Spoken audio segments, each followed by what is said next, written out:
Hi there. In today's video, I'm going to show you how you can take a picture like this or any picture that you have and turn it into this. So as you can see, you have the same dog here, but no background. So if you're interested in finding out, let's keep following. So the first thing that we need to do is find out how we can do that. So I recently found a library called REMBG. I imagine it's remove background. And this library does all the magic. So there is nothing special that I'm going to do other than showing you how to use it. And this library supports GPU as well. So you can go to an extra runtime and do extra step. But what I did is I just followed these steps. So I will take that, go to command line. I've already installed, but I will try to run it again in front of you. So it will say everything was already satisfied. So when I initially installed, that was not my experience. So I kept all the log.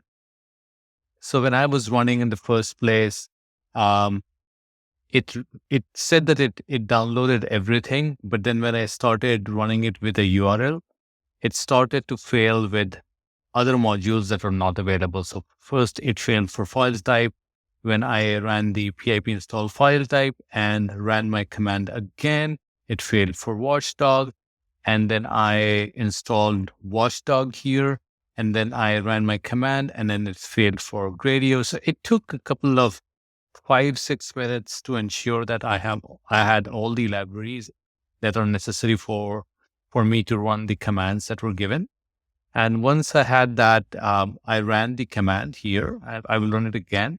But in the first instance, when I ran the command, what it did is it downloaded the .onx file and kept it on my machine.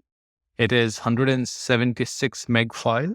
So imagine that this is the model that is actually doing the work of removing the background from the image, and it's cached now on my home. So now I imagine that even if I don't have internet but I do have some images lying locally, I should be able to run it.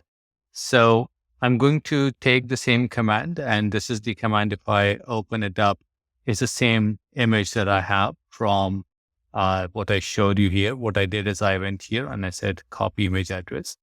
And if I do here and say paste and go, it'll open the same image. So I'm going to take the previous image previous command that I ran just to showcase that it works. And I'm going to clear my screen and paste it here.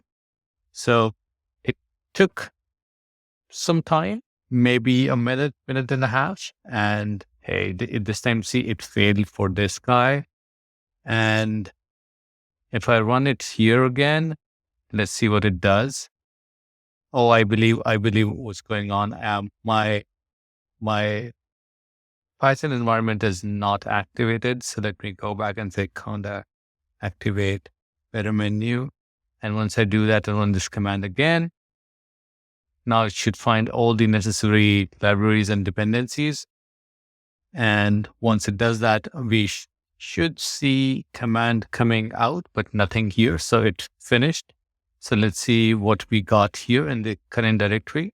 So if I open here and come, this is the output. This is exactly the same output that I showed you initially in the video. So we went from here all the way to here. Fantastic. So I hope that this library might be useful in some of your use case. I really like this one, and I thought that I will share that I've recently found out about this library, and this may be useful in some of your work.